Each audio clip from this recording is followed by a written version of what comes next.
You're listening to Three Kitchens, a member of the Alberta Podcast Network, locally grown, community supported. Join your hosts, Heather Dyer, Sarah Somasundaram, and Erin Walker, for good food and some fun in the kitchen. At ATB, we make banking work for you. With expert and practical advice in everyday banking and investment planning expertise and management services with ATB Wealth, you can be confident that you're making smart choices when it comes to your money. We have a history of doing what's right for our clients, especially when times are tough, because ATB was built to help Albertans. For more information, visit atb.com.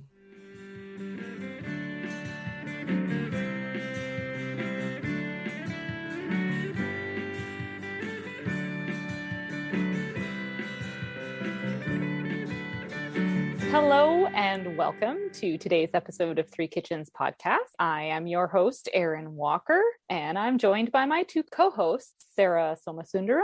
Hello, Hi, Sarah. Folks. And Heather Dyer. Hello. How's it going today, ladies? Good. Sunny out. Yeah, that's nice. It's cold. Cold, but tomorrow it warms up. So I'm like, okay with the cold today. I woke up with another headache this morning. Yeah, so, all the up and down is not good. And the type that just like come and go. Oh. Like you almost forget you've got it and then it amps up again. Like, yeah.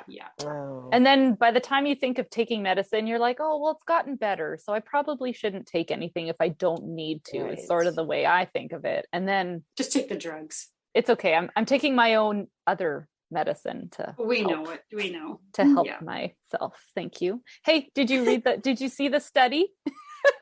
That there's compounds in cannabis, the cannabinoids, that are thought to be providing protection against Omicron. So if you didn't already have a good reason to consume cannabis, just add this one to your back pocket and keep on flying high, friends. And this brought to you by the Cannabis Growers of Canada. Well, if I come over this weekend, I'll definitely be on that. Because those are the few times that I do it. Watch yourself, Sarah. She's not editing this out. She's telling this story. That part no, she's not. I can see it on her face.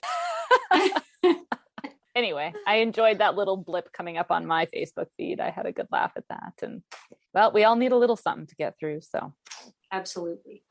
We could talk a little business. We have a new platform.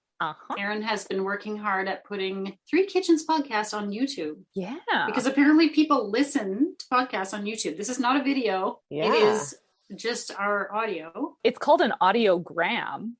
There's this new word I've discovered. See? That's right. We're old people learning new tricks, right? Who says you can't teach it? Yeah. Exactly. Cool. Yeah. So we're on YouTube. If you're a YouTuber or YouTube frequenter, user, I don't know what I'm even trying to say. You could look for Three Kitchens podcast on YouTube. Look us up on the YouTube.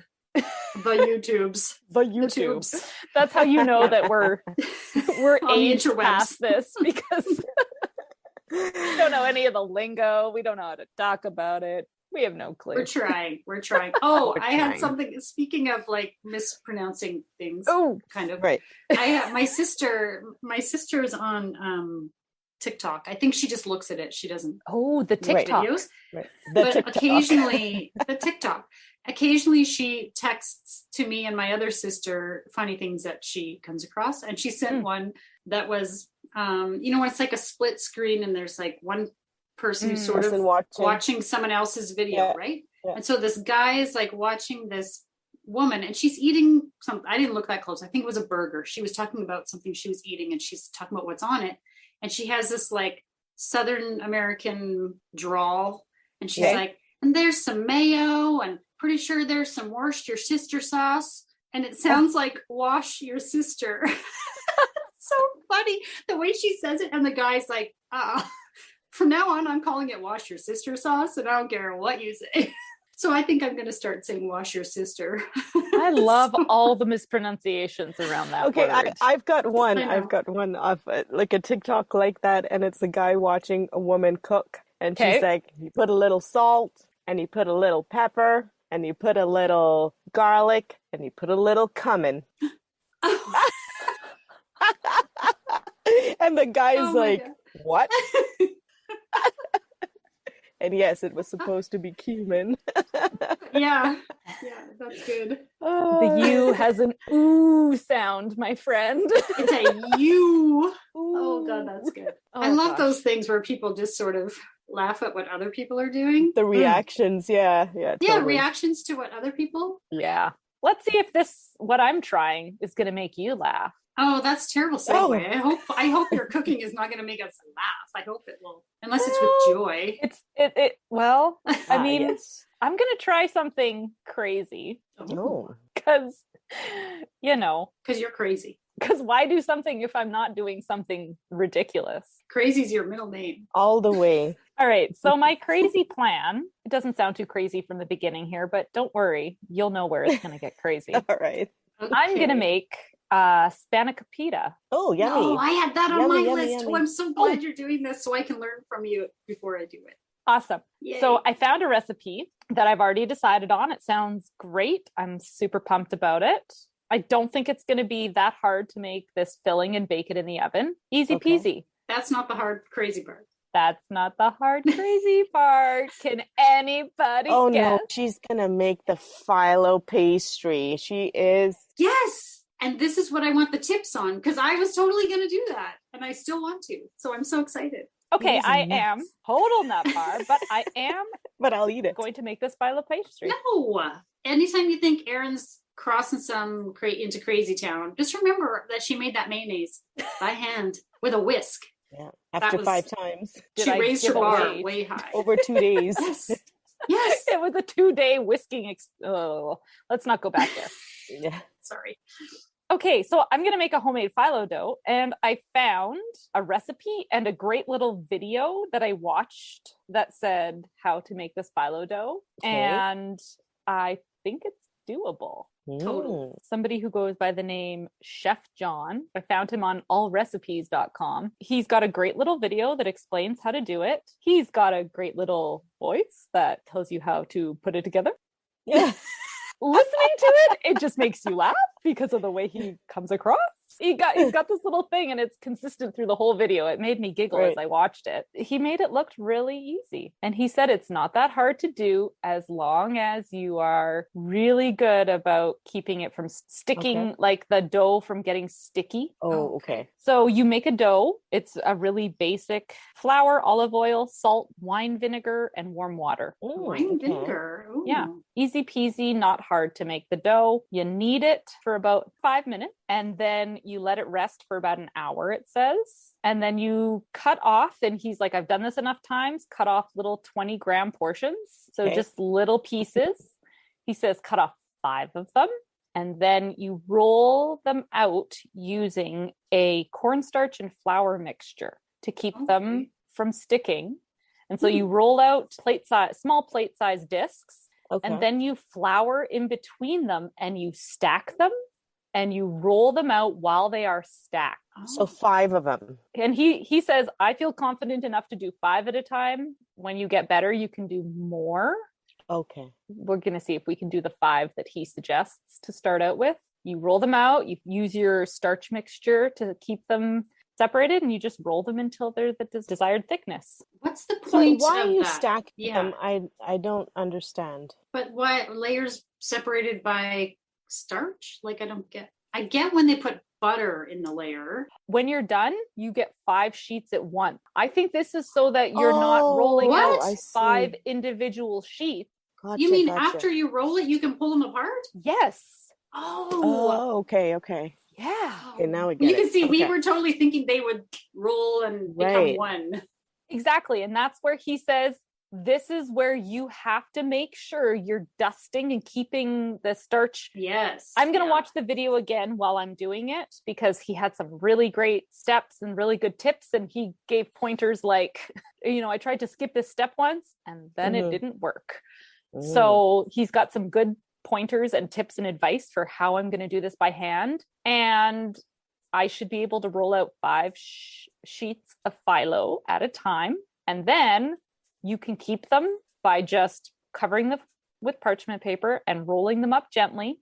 You can freeze them or you can fridge them. And from that, I'm going to make the Spanakopita with a homemade Philo dough. Nice. You crazy person. He has a recipe for a baklava, and I was like, Ooh. Yes. Yes, So please. maybe we should go get some fresh honey from our... I still got some from Chinook Honey Company because I bought a big bucket. Right. Yeah. So maybe we should get some fresh honey. And if this Philo dough thing works out, I may do some baklava. I'd like to try making it myself and see if there's a difference. Everyone says the stuff at the store is good enough, but you know, good enough according to who. Well, you'll find out if it makes a difference. Because sometimes things that are homemade, it makes a huge difference. And then sometimes it really doesn't. And I feel like breads and doughs are one of those things where if you take the time and make it at home, I'm always happier. Right. And we'll see if I can make a Philo dough. Yeah. The stuffing in the Spanakopita, or like what you're going to put in it. The filling. Yes, I do have a recipe that I'm going to follow.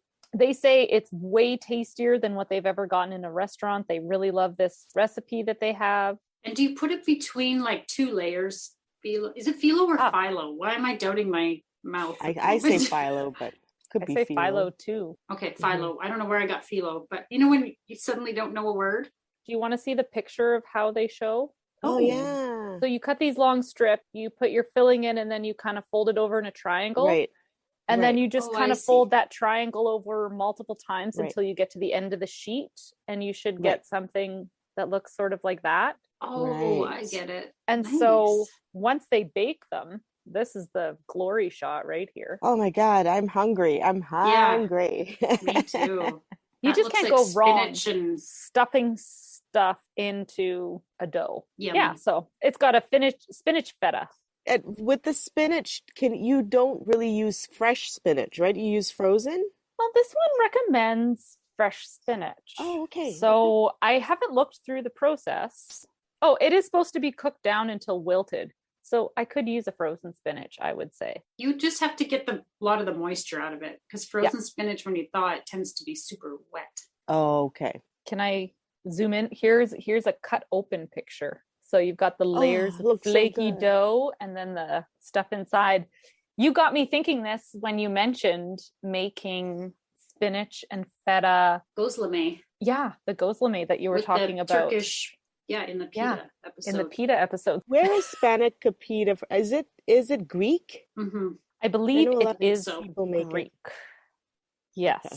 So it's one of those dishes that maybe a few countries claim around that I'll bet area? there's variations on the theme. Yeah, it could be. That would be my guess. Common, right? Just like empanadas kind of go from Central America all the way down to the tip of South America. Right. I would say the Spanakopita, or anything wrapped in a Philo pastry, I would say is all around the Mediterranean. Oh, this is exciting. Philo pastry. Wow. And so if you do freeze it, you have to freeze it between parchment papers so that they don't stick together? Once you've rolled out your sheets, and as long as they're well dusted with the starch, you layer all your sheets and you just put parchment on the bottom and the top so that when you roll it up, you don't press down on those sheets. And he showed it where he kind of just pinched the edges that weren't touching any Philo with the parchment paper, and he just rolled it and then bag it or put it into some sort of bag so it maintains its moisture, and then it can go in fridge, he said, for a while, or freezer. Interesting. Does the recipe make extra, or is it? He made 5 sheets, and then he said, and just keep repeating this with the rest of the dough. And interesting. I think I'm going to be able to make a lot based on the size of the dough balls he was using and the size of dough that he originally made. I'm going to guess it makes quite a few sheets. Nice. Well, if you're going to do it. Okay. Well, let's find out how many that makes. If I'm going to go ahead and do this, I might as well make a bulk amount. And exactly. Yeah. And then you can make us the baklava. Yeah. Can't wait, Sounds Erin. good, Erin. Good luck. Can't wait to eat. I need it. Can't wait to eat it. Vibes. Good vibes. Excellent. Vibes coming. In Alberta, you get to choose who to buy your internet, electricity, and natural gas from. Park Power has low overhead, which in turn allows them to offer low competitive rates. Reach out for a no-obligation comparison by emailing estimates@parkpower.ca. If you decide to switch, it's easy. It's really just a change to your billing, and you can feel good knowing you are helping to give back to our communities with your utility bills. Learn more at parkpower.ca. All right, ladies and listeners, welcome back to Three Kitchens. I made Spanakopita. You sure did. You did. And it didn't take that many swears to get through it. Oh, well, that's promising. That's good to know. It was good. You know what? Making the dough was really easy. So the recipe I got was from allrecipes.com, and Chef John has a recipe for homemade phyllo dough, but he also pronounced it philo, Heather. So right. Potato. Take your pick. Let's go with that. Yeah. Take your pick. Pronounce it how you want. So it was all-purpose flour, olive oil, salt, white wine vinegar, and warm water. You mix it all by hand, so it's a really sticky, dare I say, goopy dough. Or back to goop. The goopy goop. To the goop. It wasn't as goop as the what was that? Strudel dough. Strudel. Mm-hmm. Get it out onto your counter and you start kneading it until it doesn't stick to your counter anymore. You just keep adding flour. Okay. This was measurements rather than weights that I used. So I had to add quite a bit more extra flour to get it to not stick to the counter. So it was a pretty sticky dough, but it kneaded up really nice. It almost reminded me a little bit of what it looked like to make your pita dough. It was It sounds similar. Oh, just like pushing your hands into something that's like stretchy and soft. Mm-hmm. Yeah. So it was kneaded up in about 10 minutes, and then you're going to put it into plastic wrap, let it sit for an hour, and then you can start dividing it up and rolling it out. So as per his advice, I made little 20-gram balls, and each of these balls you want to roll out in a cornstarch and flour mixture. So that's going to prevent everything from sticking. So first you roll out those little 20-gram balls into like a 6-inch or so circle. And once you've got those individual little plates of dough, you can stack with lots of starch in between. You can stack those little plates and roll them out. And I did as he suggested, 5 at a time.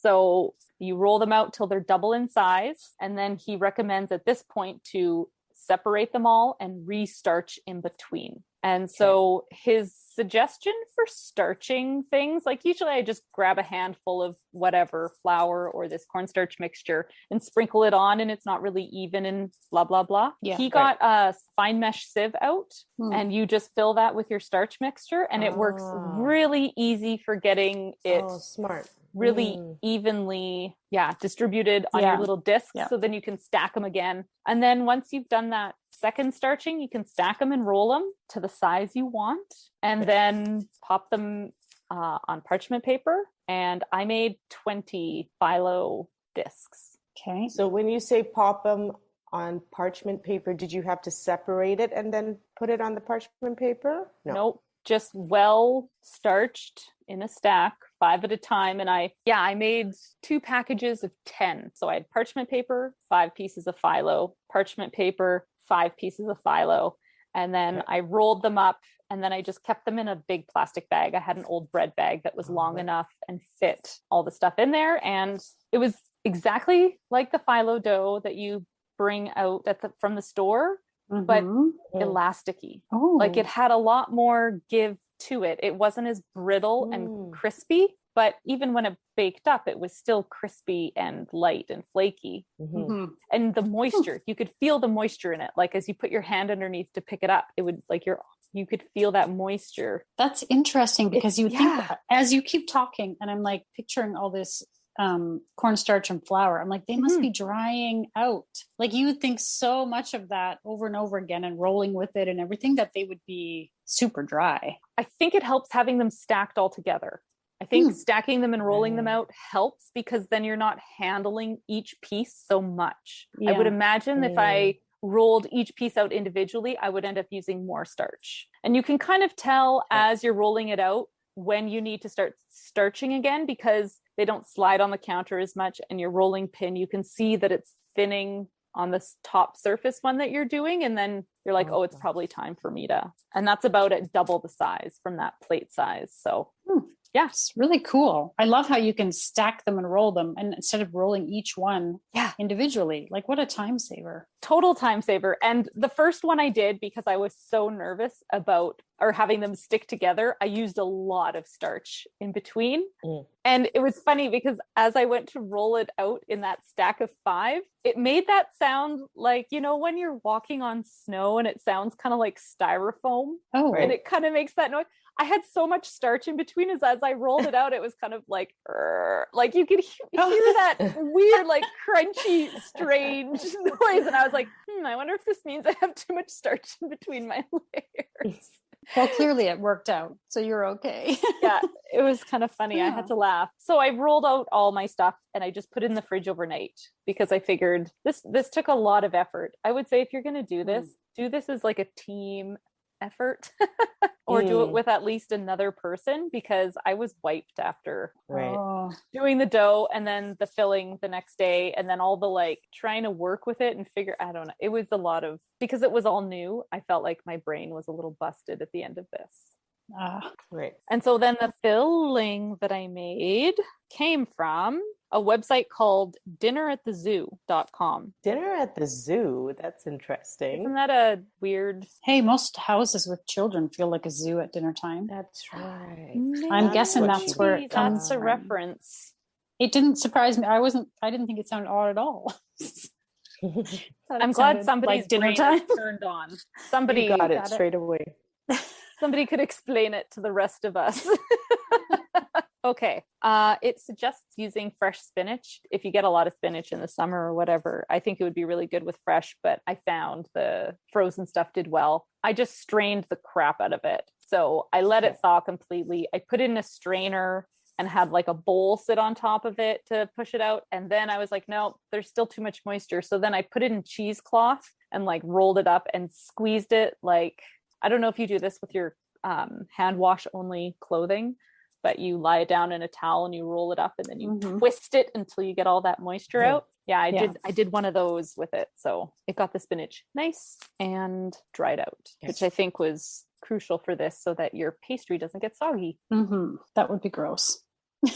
That's not what you want. If you had used the fresh spinach, then what would you have done with it? Would you have put it in a pan and wilted it first? Yes. So if it would have been fresh spinach, you're exactly right. You want to put it in a pan with some olive oil, kind of do half at a time, it suggests, and cook it until wilted, then let it cool and wring out the excess moisture. Okay. The stuff in the frozen packages worked perfect. Okay. Yes. Thaw, squeeze out, and you're good to go.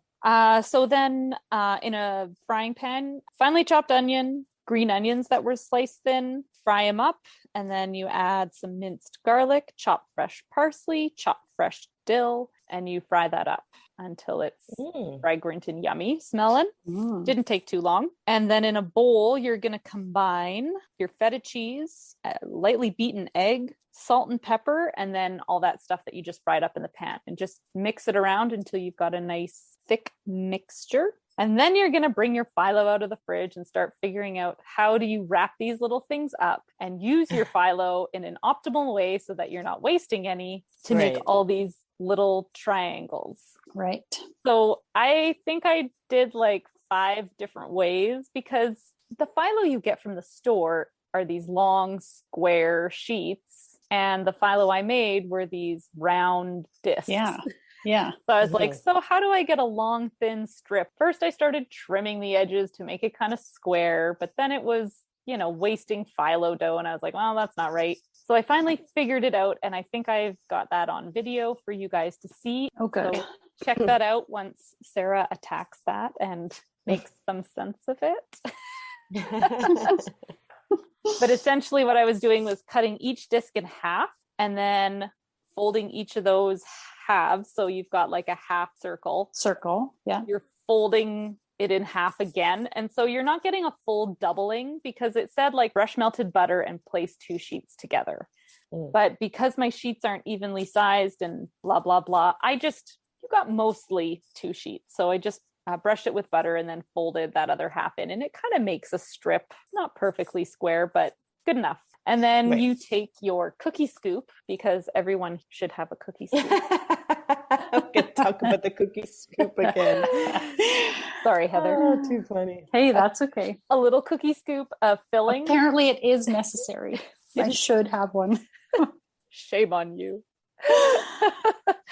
So you're going to want to take a cookie scoop of filling and you just plop it down in the corner. And then the way they describe it is fold it like a flag until it comes up into this triangle shape. Because we all know how to fold a flag. That's taking me back to like Girl Guide days, and I don't recall how that folding brush up on your Girl Scouts. Oh God. Essentially, you just kind of make a little triangle and then keep folding the edges over so that triangle edge you're always folding on. And eventually all your filling gets tucked in and you get these cute little triangles. I think sometimes Spanakopita is also just layered like a square, like you make it almost like in a square pan kind of thing. Oh, I've seen it where then you just cut a square out of it. Instead of it being all self-contained in the little triangle. So if you really didn't want to do all the folding, you probably could find instructions that show you just how you lay the bottom, you put your filling, you lay the top, and how you bake it. I don't know exactly, but I've seen it like that. But yeah, folded up these little triangles, brush them with butter, put them on your baking sheet. They bake for, I think I was baking them for about 16 to 18 minutes. There was one tray that I got a phone call as my oven was beeping. So I just turned off the timer on my oven and then talked on the phone and completely forgot that I had left these in the oven. And it did not seem to matter. They were a little more brown. Oh, okay. I gave you guys 2 that were the overbaked ones and 2 that were the baked for time ones. Could you tell the difference? Yeah, I could tell there were 2 that were darker, but they tasted just, there was no difference in the taste. Sarah ate them so fast she didn't look. I ate them so fast I'm like, I didn't look at any color. I'm like, nom, nom, nom, nom. Yeah, so you know what? If you mess up and they stay in the oven for too long, it's not like you're going to have Sharon's pie here from Thanksgiving. It's okay. You won't be crying. I think those darker ones were also smaller. That may have had something to do with. They were the second batch I made, so they were better folded. Oh, that's okay. Honestly, the size of them changed as I got better at figuring out how to use my dough, because I went through so much troubleshooting on how do I make long, thin strips out of a circle. It took me some time, but played around with it, kept modifying it, figured it out. So the recipe that told you to make these circles that you were following to roll them up didn't tell you how then to fold using the circles? Because the recipe that I used for making the Filo dough was not the same as the recipe that I used for the Spanakopita. And so but didn't tell you how to fill it and make something out of these Philo? It was just Philo recipe. Okay. And then he said, you can use my recipe to make a baklava. And then the picture of the baklava was in a round tin that showed like it being there sliced. You go. So I was like, see, this is, and I'm sure there's a way that you turn a round ball of dough into a square sheet. I'm sure that there's a way to roll things out to make that happen, because every once in a while that does work for me when I'm making like cookies or whatever. You can roll it out to get it. Anyway, I'm not a pastry chef. Hey, you could be, just saying. So I was really happy with them. I loved the flavor in the filling. And my husband usually hates Philo dough. He's like, I hate Philo dough. Every time I bite into it, it's like the little pieces like stick to the roof of my mouth and my throat, and they're always so dry and crumbly. And I was like, yeah, I get that, but that's kind of what Philo dough is about. It's supposed to be flaky. But when he bit into these, he was like, never buy Philo dough again. This is amazing. Then he better learn to make it. That's right.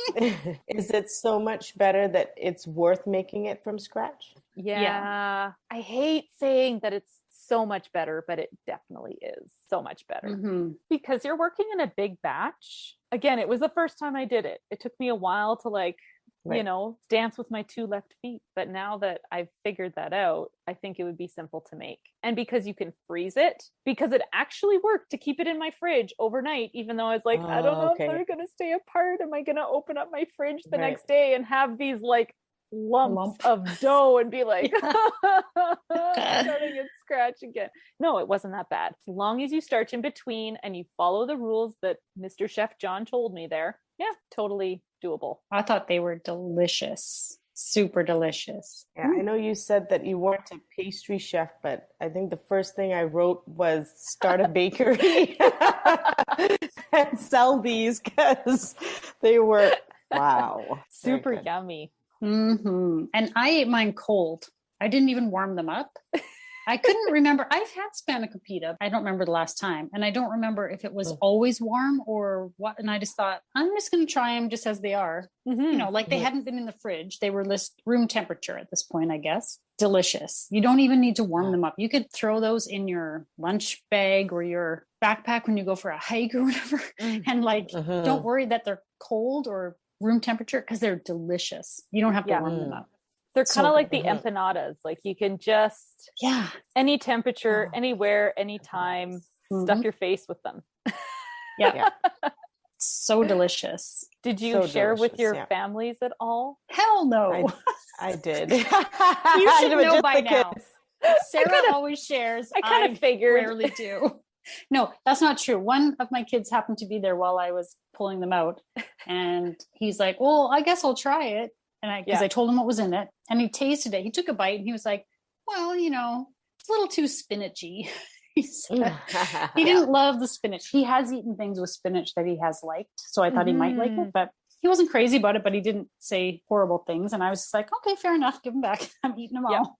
I think it seems to be worth it to make it. Yeah. It's been a long time since I've had Spanakopita. So that was a really good treat. And I was trying to figure out if I've ever given my kids Spanakopita. And they really liked it. Oh, that's good. Yeah. It's just not one of those things that I think to make or think to buy, right? Until I'm usually at a Greek festival or something like that. And then I'm eating it then.